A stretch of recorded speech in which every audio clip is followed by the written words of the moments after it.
আমরা যে গ্রুপ ট্যুরটা বুক করেছি এর মধ্যে হচ্ছে ওয়াইন মিউজিয়াম, এটাও ইনক্লুড ছিল। এখন আমরা যাচ্ছি ওয়াইন মিউজিয়ামে। আর যারা ফরেনার তারা ওয়াইন টেস্ট করতে যাচ্ছে। এখানে 3-4 ধরনের ওয়াইন আছে। আমরা এখন আসছি হচ্ছে ওয়াইন ফ্যাক্টরিতে, কিভাবে এখানে ওয়াইন বানায় সেটা দেখার জন্য। দুঃখিত, এটা হবে হচ্ছে ওয়াইন মিউজিয়াম, নট ফ্যাক্টরি। আর এখানে ওয়াইন বানায় না ওরা, বাট ওয়াইন সেল করে। কেউ যদি কিনতে চায় তাহলে সেল করতে পারে। আর এটা হচ্ছে সেই ওয়াইন প্লেস যেখানে আমরা এখন টেস্ট করব। যদিও আমি না, বা আমার হাজব্যান্ডও না, কারণ আমরা মুসলমান। আর ওয়াইন হচ্ছে আমাদের জন্য হারাম, কারণ ওটাতে অ্যালকোহল আছে। তো আমি এবং আমার হাজব্যান্ড আমরা প্ল্যান করেছি আমরা অরেঞ্জ জুস খাবো।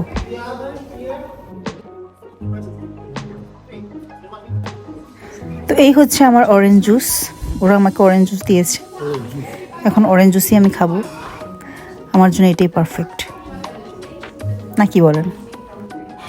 এখানকার মিউজিয়ামের স্টাফ সে সবাইকে ওয়াইন ঢেলে ঢেলে দিচ্ছে। এখানে 3টা ওয়াইন আছে আমি দেখতে পাচ্ছি, এই যে 3টা। তো সবাইকে এই 3টাই টেস্ট করাবে।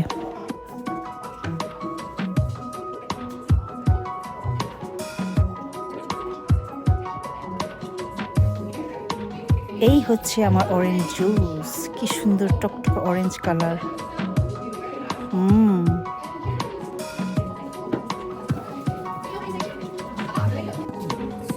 এখন দিচ্ছে হচ্ছে সেকেন্ড ওয়াইন, তার মানে হচ্ছে মিডল ওয়াইন যেটা দিচ্ছেন সেইটা।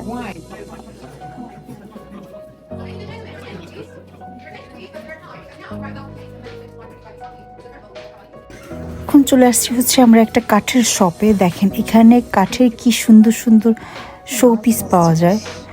দেখেন কাঠের চামচ থেকে শুরু করে স্পুন, বল, তারপর হচ্ছে পোস্টার মোটর, তারপর হচ্ছে ডিফারেন্ট দেখেন বলটা, দেখেন ডিফারেন্ট ডিজাইন,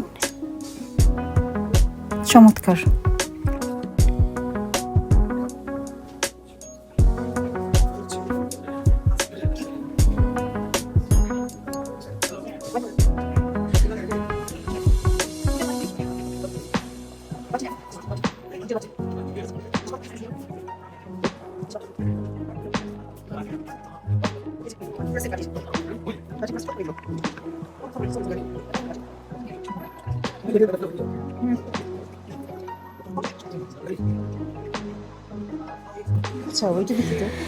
আমরা কিনতে চাচ্ছিলাম, কিন্তু কথা হচ্ছে যে আমাদের লাগেজ অলরেডি ফুল, আর এগুলো নিলে আরও এক্সট্রা স্পেস আমাদের করতে হবে, যেটা আমাদের লাগেজে নেই, যার কারণে আর নেওয়া হয়নি। বাট আসলেই অনেক সুন্দর, সত্যি সত্যি মানে মন কেড়ে নেওয়ার মতো শো পিসগুলো, দেখার মতো।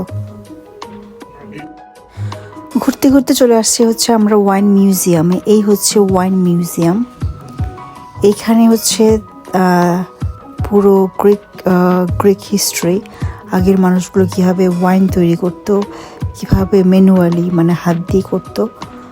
আর এখানে ঢুকতে গিয়েও কোনো টাকা পয়সা নেয়নি, জাস্ট আমরা ঢুকে পড়েছি, দ্যাটস অল।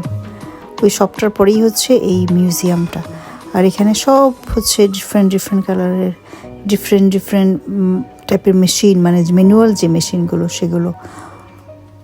তো চলুন দেখতে থাকি।